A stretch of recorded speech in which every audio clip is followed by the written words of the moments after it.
Do artists really have to starve to be true to their craft? Must the business side of creativity drain all inspiration? No, it does not. 5 minutes on creative entrepreneurship can help you master the business side of creativity, reap greater rewards from your talent, and enjoy your work to the fullest. I'm so glad trouble don't last always. When your creative practice takes off delivering more work than you can handle, your most natural inclination will be to hire other designers to lighten your load. But this sets off a chain reaction. By the time you've hired one or two, you'll find yourself consumed with managing clients and projects more than doing creative work. And with employees now depending on you, you'll feel the pressure to keep work coming in. Eventually, if you prefer to do creative work over business management, you'll need to hire someone else to fill the account management and new business functions. As a young growing company, you may be tempted to look for one person to fill both roles, but that's a huge mistake. It crosses the service stream with the sales stream. I'm Eric Holter, and I've been a serial creative entrepreneur for over 3 decades. After graduating from Rhode Island School of Design in 1991, I could cut and print beautiful wood engravings. But I had no idea how to run a business. They just don't teach enough about business in art school. In the early growth phase of a creative practice, you're not likely to be maximally profitable.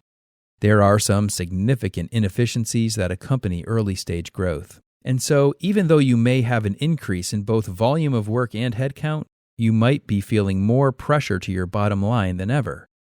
Quite often, a growing practice means huge increases in work, but not in revenue. So when you decide to hire that first overhead role to help you with account management or new business, the idea of economizing by hiring one person for both functions seems to make perfect sense. Unfortunately, that rarely works out. Aside from the desire to economize, as you evaluate specific people for these overhead roles, it may seem that many candidates have what it takes to do both.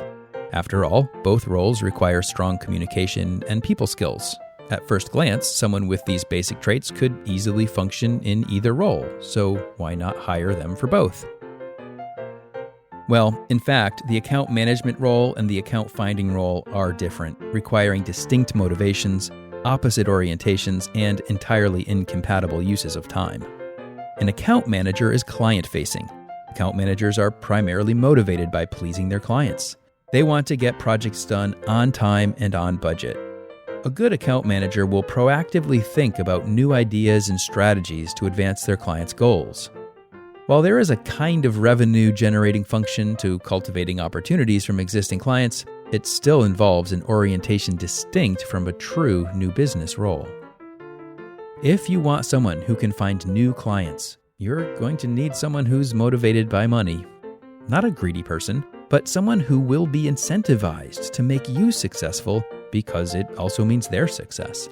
Sales is hard. It requires overcoming 100 no's on the way to finding that one yes.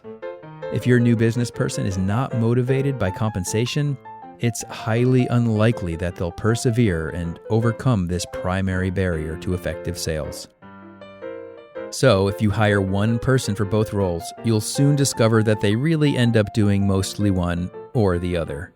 If they are an account manager at heart, they may give some effort to marketing, but most of their time will be soaked up interacting with clients.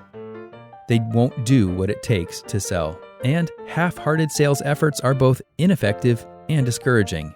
They simply won't perform in selling.